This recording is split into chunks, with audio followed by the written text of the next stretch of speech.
Bismillahirrahmanirrahim. Assalamualaikum warahmatullahi wabarakatuh. Perkenalkan, nama saya Nurul Rezki Aklima, mahasiswi IAIN Parepare, Fakultas Usuluddin Adab dan Dakwah, Prodi Manajemen Dakwah. Di sini saya akan memaparkan sedikit materi tentang model pendekatan, media, dan metode dakwah. Metode adalah suatu cara yang ditempuh secara sistematis dan teratur dalam melaksanakan suatu kegiatan, agar supaya tujuan atau sasaran suatu kegiatan dapat dicapai atau berhasil. Sedangkan metode dakwah adalah jalan atau cara yang sistematis yang dipakai juru dakwah sehingga materi dakwah tersebut dapat diterima dan dipahami. Pendekatan dakwah dalam pelaksanaan unsur-unsur dakwah harus menggunakan pendekatan yang tepat, yaitu dengan menentukan strategi dan langkah-langkah untuk mencapai tujuan dakwah. Penentuan pendekatan dakwah didasarkan atas kondisi mat'u dan suasana yang melingkupinya. Contoh, dalam masyarakat yang terhimpit ekonomi, pendekatan ekonomi lebih tepat daripada pendekatan psikologis semata. Mat'u yang menghadapi banyak persoalan sosial mungkin lebih tepat menggunakan pendekatan psikologis. Macam-macam pendekatan dakwah. 1. Pendekatan kebudayaan. 2. Pendekatan pendidikan. 3. Pendekatan psikologis. Bentuk dakwah dibagi menjadi 3, yaitu bil lisan, penyampaian informasi atau pesan dakwah melalui lisan. 2. Bil hal, yaitu dakwah yang mengedepankan perbuatan nyata. 3. Tulisan, dakwah yang disampaikan secara tulisan. Sifat dakwah terbagi menjadi 2, yaitu tertutup dan terbuka.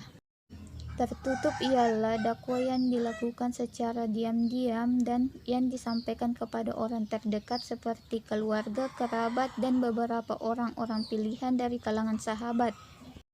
Terbuka ialah dakwah yang dilakukan secara terang-terangan yang disampaikan kepada masyarakat luas. Metode dakwah dibagi menjadi 4, yaitu ceramah, diskusi, debat, dan tablik. Sedangkan pendekatan dibagi menjadi 3, yaitu budaya, ekonomi, dan psikologi.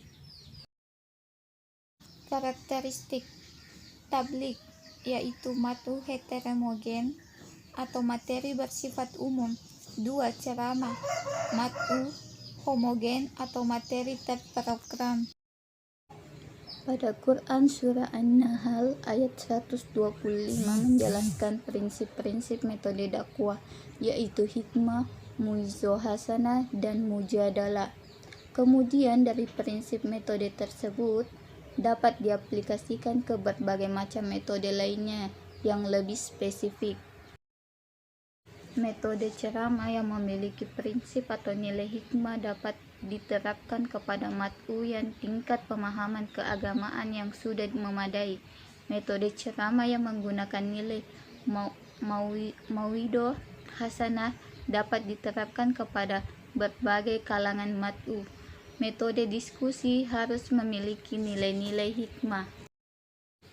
Aplikasi nilai-nilai hikmah dalam metode diskusi. 1. Adanya saling menghargai pendapat. 2. Tidak saling memojokkan. 3. Tidak merasa paling benar sendiri. 4. Dai harus benar-benar menguasai materi. Aplikasi nilai-nilai hikmah dalam metode ceramah. 1. Harus memperhatikan latar belakang mat'u.